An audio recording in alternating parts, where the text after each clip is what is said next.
வசூல் ராஜா எம்பிபிஎஸ் பட பாணியில் தேர்வில் நடந்த மோசடி கையும் களவுமாக சிக்கிக் கொண்டது எப்படி விரிவா பார்க்கலாம் வாங்க. மும்பையில போலீஸ் தேர்வுக்காக எழுத்து தேர்வு அண்மையில நடைபெற்றுச்சு. இதுல ஏராளமானோர் கலந்து கொண்டு அந்த போலீஸ் தேர்வையும் எழுதி முடிச்சாங்க. இந்த போலீஸ் தேர்வுல தான் ஜல்லா மாவட்டத்தை சேர்ந்த தல்வி அப்படிங்கிற ஒரு கலந்துக்கிட்டாரு. அவர் தேர்வு எழுதி கொண்டிருக்கும் பொழுது அவரிடம் ஏதோ ஒன்று வித்தியாசமா கண்டுபிடிச்சிருக்காங்க அந்த அறையில் உள்ள கண்காணிப்பாளர். என்ன இவர் பண்றாரு அப்படின்னு சொல்லிட்டு அவரை போயிட்டு சோதனை செஞ்சிருக்காங்க. ஆனா அவர்கிட்ட எந்த ஒரு பிட்டுமே கிடையாது. என்ன இருக்கு, ஆனா இவருடைய நடவடிக்கைகளை ஏதோ ஒன்று டிஃப்ரெண்டா இருக்கு அப்படிங்கறத மட்டும் அவங்க உறுதி செஞ்சிருக்காங்க.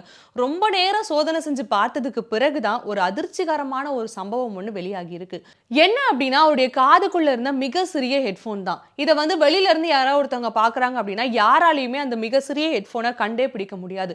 அது அவ்வளவு கச்சிதமா அந்த நபருடைய காதுல பொருத்தப்பட்டு இருந்துச்சு.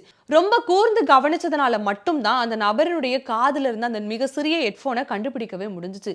இந்த ஹெட்செட்டை பறிமுதல் செய்து பார்த்த பிறகுதான் தெரிய வந்திருக்கு, இந்த எக்ஸாம் எழுதி கொண்டிருந்த நபருடைய அனைத்து வினாக்களுக்குமான விடைய வெளியில இருக்கக்கூடிய அந்த இரண்டு நபர்களுமே ப்ளூடூத் மூலமா ஆன்சரை சொல்லிட்டு இருந்திருக்காங்க. இதையடுத்து தல்வி கிட்ட இருந்த அந்த ஹெட்போன் மற்றும் சிம் கார்டுகளை பறிமுதல் செஞ்சு அவர் மேல வழக்கும் பதிவு செஞ்சிருந்தாங்க. வசூல் ராஜா எம்பிபிஎஸ் படத்துல கமல்ஹாசன் அவர்கள் காதல ஹெட்செட் போட்டுக்கிட்டு தன்னுடைய கொஸ்டின் பேப்பருக்கு ஆன்சர் எல்லாத்தையுமே கேட்டு எழுதுவாரு. அந்த படத்தினுடைய பாணியிலேயே தற்பொழுது மும்பையில இது போன்ற ஒரு சம்பவம் நடைபெற்றிருக்கிறது அப்படிங்கிறது பலருக்குமே தற்பொழுது ஆச்சரியத்தை ஏற்படுத்தி இருக்கு.